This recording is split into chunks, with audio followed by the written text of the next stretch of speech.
अतिशय नाराजी जी आहे ते भाजपबद्दल आता व्यक्त केली जाते. भूमिका काय आहे? पक्षाची नेमकी भूमिका काय? शरद पवार साहेब हे मान्यवर नेते आहेत.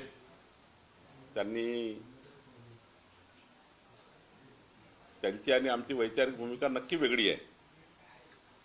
पण शरद पवार साहेबांसारख्या व्यक्तीवर व्यक्तिगत टीका टिप्पणी करणे आणि अत्यंत खालच्या पद्धतीची टीका करणे हे काही पक्षाला मान्य नाही. आम्ही जे या पद्धतीचं वक्तव्य करतायत त्यांना योग्य समज देऊ. पण पवार साहेबाबद्दल सन्माननीय जे आहे या लोकांबद्दल कोणत्याही पक्षाचे जे वरिष्ठ नेते आहेत, या राज्याला ज्यांचं नेतृत्व लाभलं आहे, अशा कुठल्याही पक्षातल्या नेत्यावर आमच्या पक्षातल्या लोकांनी व्यक्तिगत टीका टिप्पणी करणे यावर आम्ही याच्यामध्ये दखल घेणार आहोत आणि हे पक्षाला काही मान्य नाही.